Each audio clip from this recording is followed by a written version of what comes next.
ভবিষ্যতেও এরকম স্কাউটিং টিমের তারা ব্যবস্থা করবে, যাদের কাজই হবে যে এসব ধরনের টুর্নামেন্টে যায় প্রত্যেকটা ছেলেকে দেখা যে কার কার কী কী অ্যাবিলিটি আছে। কোনোদিন যদি আমি সুযোগ পাই বাংলাদেশ ক্রিকেট বোর্ডে যাওয়ার, এই কাজগুলো আমি অবশ্যই করতে চাই।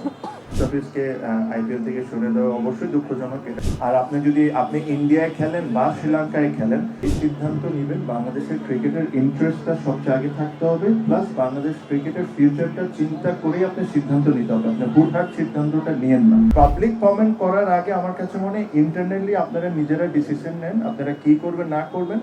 লাস্ট মুহূর্তে যায় আপনি পাবলিক কমেন্ট করেন, হয়তো খুব আর্লি যখন আপনি করে ফেলেন তখন আবার আপনি পিছনে আসতে পারেন না। সবচেয়ে ইম্পর্টেন্ট যে জিনিসটা হলো, আমরা সবসময় একটা কথা বলি যে খেলাটাকে আবার মাঠে ফিরে নিয়ে আসতে হবে, এটা যেই ফর্মে হোক না কেন।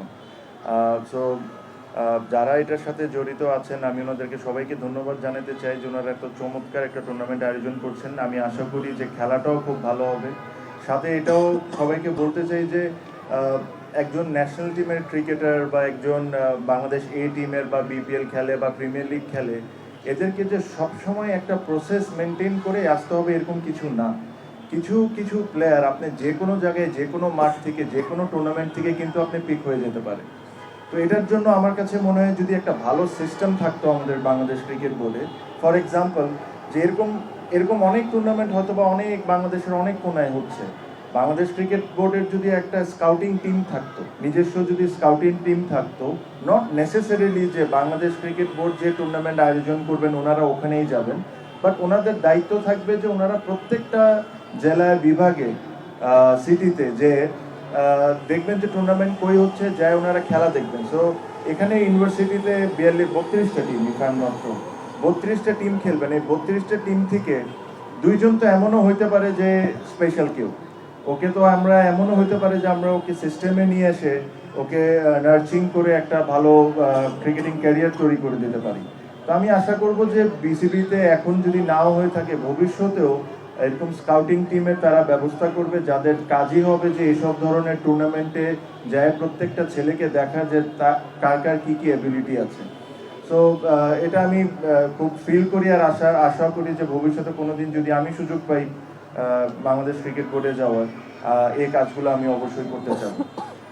সাথে এটা বলবো যে এই টুর্নামেন্টে যারাই খেলবেন, অবশ্যই প্রত্যেকটা ইউনিভার্সিটির নিজস্ব একটা মান সম্মান আছে, সবাই চায় যে তাদের ইউনিভার্সিটিটা দেখুক, বাট আমরা যেরকম খেলাটা ফেয়ার ক্রিকেট খেলি, এটা হলো সবচেয়ে ইম্পর্টেন্ট। আর সাথে ওনারা জাহিদ পারভেজ ভাই আছেন, আমিনুল ভাই আছেন, আপনারা জানেন ওনারা স্পোর্টস নিয়ে অনেক কাজ করছেন, অনেক প্ল্যানিং আছে তাদের।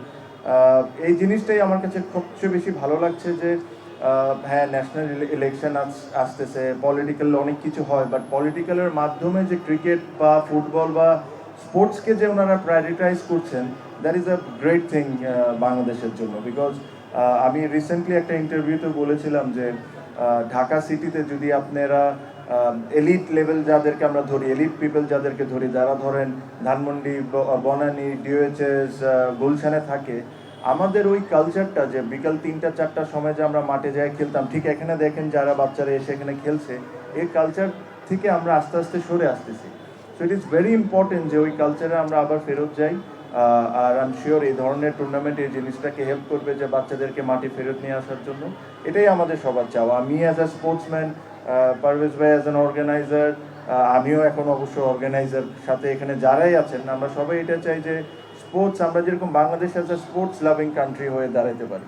So my all the best to the tournament, all the players, all the universities. আর আশা করি খুবই চমৎকার টুর্নামেন্ট হবে, আর ইনশাল্লাহ টাইম টু টাইম আমারও দেখা হবে। দেখেন, আমি যদি বোর্ডে থাকতাম তাহলে আমার ডিসিশন মেকিংটা হয়তো আমার ভবিষ্যৎ সব কিছু চিন্তা করে।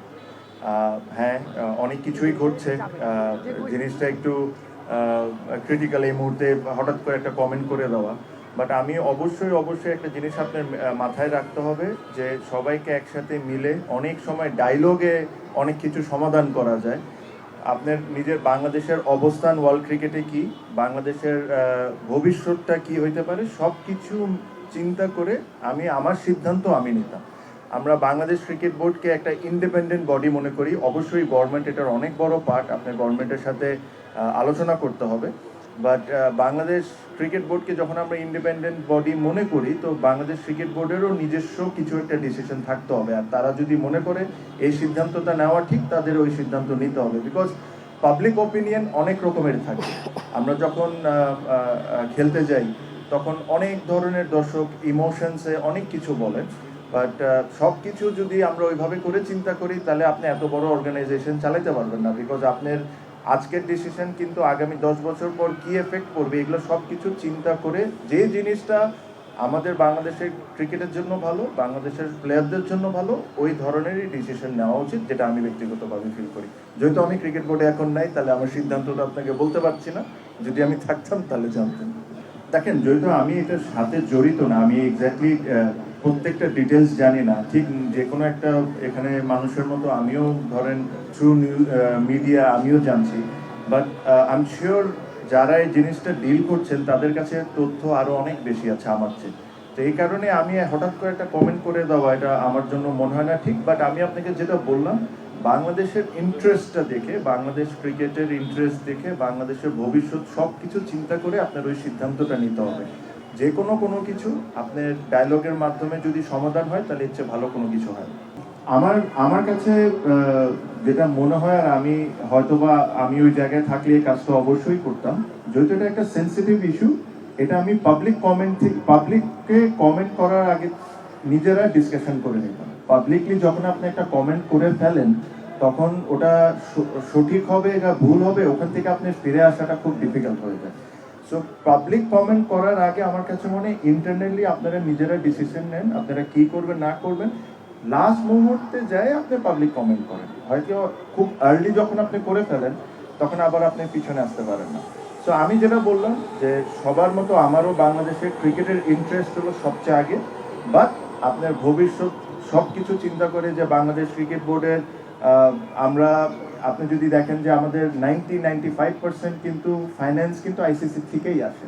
তো সব কিছু আপনি বিবেচনা করে যেটা বাংলাদেশ ক্রিকেটকে হেল্প হবে, আপনার এই সিদ্ধান্তটা নিতে হবে। বাট হঠাৎ করে এখানে থেকে একজন পাবলিকলি একটা কমেন্ট করে দিচ্ছে, ওখান থেকে আরেকজন পাবলিকলি কমেন্ট করে দিচ্ছে, এই জিনিসটা আননেসেসারি একটা সিচুয়েশনটাকে আরো বেশি খারাপ করে ফেলে। সো আমার দিক থেকে আমি এটাই বলবো যে আপনারা আপনাদের মতো সিদ্ধান্ত নেন। বিকজ আপনাদের কাছে ইনফরমেশন মিডিয়া বা নর্মাল কমন পাবলিকের চেয়ে আরো অনেক বেশি, আমার চেয়েও অনেক বেশি। সো আপনারা যেটা সঠিক মনে করবেন, সিদ্ধান্ত নেওয়ার পর তারপরে আপনারা পাবলিকলি একটা কমেন্ট করবেন। এটা না যে প্রত্যেকটা দিন পাবলিক কমেন্ট করছেন, যেটা এখন হচ্ছে। দুঃখজনক, মুস্তাফিজকে আইপিএল থেকে সরে দেওয়া অবশ্যই দুঃখজনক, এটাতে কোনো ডাউট নেই। আমার কাছে মনে হয় যে প্লেয়ারদের যে কথাটা আপনি বলেছেন, প্লেয়ারদের প্রিপারেশনে আই এম শিওর আনসার্টেনসি কেউই পছন্দ করে না। বাট প্লেয়াররা প্রফেশনাল, তারা তাদের প্রিপারেশন আই এম শিওর তারা নিচ্ছে। বিপিএল একটা মাঠেই আমরা দেখছি যে টুর্নামেন্টটা চলছে, which is again for me very surprising. Because আপনি যদি চিন্তা করেন, বাংলাদেশে যদি সবচেয়ে হাই স্কোরিং গেমস হলো প্রবলি চিটাগংয়ে। আর আপনি ইন্ডিয়ায় খেলেন বা শ্রীলঙ্কায় খেলেন, এই দুইটা মাঠই কিন্তু খুব হাই স্কোরিং ম্যাচেসগুলো হয়। তো আপনি যেহেতু বিপিএলকে T20 ওয়ার্ল্ড কাপের প্রিপারেশন হিসাবে ধরছেন, আমি ভেরি সারপ্রাইজ যে চিটাগংয়ে কেন খেলা হচ্ছে না। চিটাগং হলো সবচেয়ে হাই স্কোরিং মাঠ বাংলাদেশে। সো এই প্ল্যানিংয়ে নিশ্চয়ই ঘাটতি আছে দেখেই এইসব ধরনের ডিসিশন তারা নিচ্ছেন। বাট আশা করি আমার কথায় বা আরো 10 জনও একই কথা বলছে, এসব থেকে কিছু শিখে ওনারা যদি কাজে লাগাতে পারেন। না, আমি তো ক্লিয়ারই করলাম, আমি বললাম যে যেই সিদ্ধান্ত নেবেন, বাংলাদেশের ক্রিকেটের ইন্টারেস্টটা সবচেয়ে আগে থাকতে হবে, প্লাস বাংলাদেশ ক্রিকেটের ফিউচারটা চিন্তা করেই আপনার সিদ্ধান্ত নিতে হবে। আপনি হুটহাট সিদ্ধান্তটা নিয়েন না। আর হুটহাট সিদ্ধান্ত তার চেয়ে বড় কথা হলো, যখনই আপনি এরকম পাবলিকলি কমেন্ট করে ফেলেন, বিভিন্ন ডিরেক্টর বিভিন্নভাবে যায় কমেন্ট করছে, এটাতে একটা আনসার্টেনসি খামাখা তৈরি হয়েছে। সো আই এম শিওর ওখানে কেপেবল লোকজন আছেন, বাংলাদেশের গভর্নমেন্টের এখন যারা দায়িত্বে আছেন, তাদের সাথেও যা টিভিতে দেখে আলোচনা চলছে, ওনারা নিজেরা ইন্টারনালি একটা ডিসিশন নিয়ে ফাইনাল একটা ভার্ডিক্টটা সবার সামনে আনা উচিত, রাদার দেন আজকে এটা, কালকে ওইটা, পরশু ওইটা। সো এর চেয়ে বেশি আসলে আমার কিছু বলার নেই, বিকজ আমার কাছে খুব এর চেয়ে বেশি ইনফরমেশনও নেই। যদি আমি ভিতরে থাকতাম, আমি সব কিছু জানতাম যে আসলে কি আলোচনা হচ্ছে। তাহলে আমি আপনাদেরকে আরো বেটার আনসার দিতে পারবো। দেখেন, আমার কাছে মনে হয় বর্তমান বোর্ড এই এই অবৈধ ইলেকশনের পর একটা জিনিসই করছেন, ওটা হলো টাইম বাই করা। আমি কেন এই কথাটা বলছি, আমি খেলা বাংলাদেশের মাটিতে হবে না এটার পক্ষে আমি না, যে খেলা হইতে হবে। আমি সবসময় খেলা হইতে হবে, হোয়াট এভার হ্যাপেন্স, খেলা মাঠে থাকতে হবে। কিন্তু ধরেন যে ক্লাবগুলা আজকে খেলছে না, তাদেরকে যেভাবে করে বঞ্চিত করা হয়েছে ইলেকশনে, তাদের প্রোটেস্ট করার আর কি কোনো জায়গা আছে, কোনো উপায় আছে? না, কোনো উপায় তো নাই।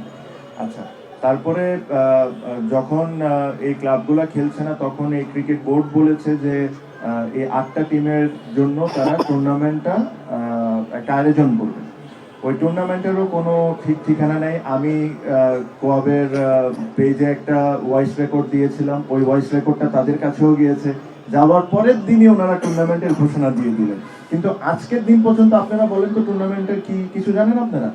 দে আর অনলি বাইং টাইম, আর কিচ্ছু না। ওনারা প্রত্যেকটা জিনিসের সময় বাই করতেছে, বাই করে করে এভাবে করে ওনারা ক্রিকেট বোর্ডটা চালিয়ে যাচ্ছেন। ক্রিকেট যারা, আমাকে যদি আপনি ব্যক্তিগতভাবে জিজ্ঞেস করেন, আমি কিন্তু আমার দোনোটা টিম, এই ফার্স্ট ডিভিশন লিগে একটা টিম আর প্রিমিয়ার লিগে যে টিম আছে আর অন্য যে টিম আছে, প্রত্যেকটা টুর্নামেন্টে আমি অবশ্যই পার্টিসিপেট করব। আমি ক্রিকেট বোর্ডকে অবৈধ বলি, আমার প্রোটেস্টও চলবে, কিন্তু আমার প্রোটেস্ট চলবে খেলার মাধ্যমে। আমি খেলা বন্ধ করে প্রোটেস্ট করতে চাই না। যারা খেলছে না তাদেরও যথেষ্ট কারণ আছে না খেলার। তাদেরকে যেভাবে করে ইলেকশনে বঞ্চিত করা হয়েছে, তাদের তো প্রোটেস্ট করার অনেক জায়গা নাই। বাট আমার কাছে মনে হয় যদি যেটাই হোক না কেন, খেলাটা যদি না বন্ধ হয়ে প্লেয়াররা যেরকম সাফারার না হোক, আমার ব্যক্তিগত কোনো কারণে, আমি এই কারণে আমি বোর্ডে আসলাম না বা এই কারণে আমি আসতে পারলাম না, এটার কারণে তো 1500 ছেলে সাফারার হইতে পারে না। আমার প্রোটেস্ট আমি আমার জায়গা থেকে করতে যাব, কথার মাধ্যমে আমার প্রোটেস্ট হবে, আমার খেলার মাধ্যমে প্রোটেস্ট হবে। এটা হলো আমার ব্যক্তিগত স্ট্যান্ড। বাট যারা ক্লাবে খেলছেন না, তাদেরও নিজস্ব একটা কথা আছে। তারা যে প্রোটেস্ট করছেন, তাকে আমি কোনো দিক থেকে কোনোভাবেই ভুল বলতে পারি না। ভাই, যখন আমরা গিয়েছি তখন তো এই সিচুয়েশন আসে নাই, তখন তো আমার কাছে কোনো সেফটির কোনো কনসার্ন ছিল না। আর আমি খালি একই না, আর অনেকেই বাংলাদেশ থেকে বিভিন্ন কাজে যায়। এখন সিচুয়েশনটা একটু অন্যরকম হয়েছে। আমি যে জিনিসটা বললাম, যেহেতু আমার কাছে খুব বেশি ইনফরমেশন নাই, এটা কমেন্ট করাটা আমার জন্য উচিত হবে না। বাট তারপরও এটা বলবো যে অনেক কিছু পৃথিবীতে, অনেক কিছু ডায়লগের মাধ্যমে কিন্তু সমাধান করা যায়। তো ওই ডায়লগটা আপনারা শুরু করেন, কথা বলেন, ওটার ওইভাবে যদি সমাধান হয় তাহলে সবচেয়ে ভালো। আর যে কমেন্টগুলো আমি আপনাকে বলছি, কমেন্টগুলোর বলার কারণটা হচ্ছে যে আপনি একটা ফাইনাল সিদ্ধান্ত নেওয়ার পর, ওই ডায়লগ করার পর একটা কমেন্ট দেন, এটা পাবলিকরে জানান। আপনি যদি প্রতিটা স্টেপ পাবলিকরে জানান, তখন খামাকা একটা আনসার্টেনসি তৈরি হয়ে যায়, যেটা এখন হয়ে গিয়েছে। সো আজকে যদি কালকে 1 সপ্তাহ পর যদি সিদ্ধান্ত যদি চেঞ্জ হয়ে যদি অন্যরকম হয়, তখন আবার আপনার প্রথম কমেন্টের আপনি কি উত্তর দিবেন? ঠিক না? তো এই কারণে আমার কাছে মনে হয় আপনারা ইন্টারনালি সিদ্ধান্ত নেন, সিদ্ধান্ত নেওয়ার পর যাই ডিসিশন হয়, আমি একটাই জিনিসই আশা করব, ইট হ্যাজ টু বি বাংলাদেশের ক্রিকেটের ইন্টারেস্টের সবচেয়ে আগে এটা চিন্তা করতে হবে। বাংলাদেশ ক্রিকেটের ভবিষ্যৎ চিন্তা করতে হবে, চিন্তা করে সিদ্ধান্তটা নেওয়া উচিত।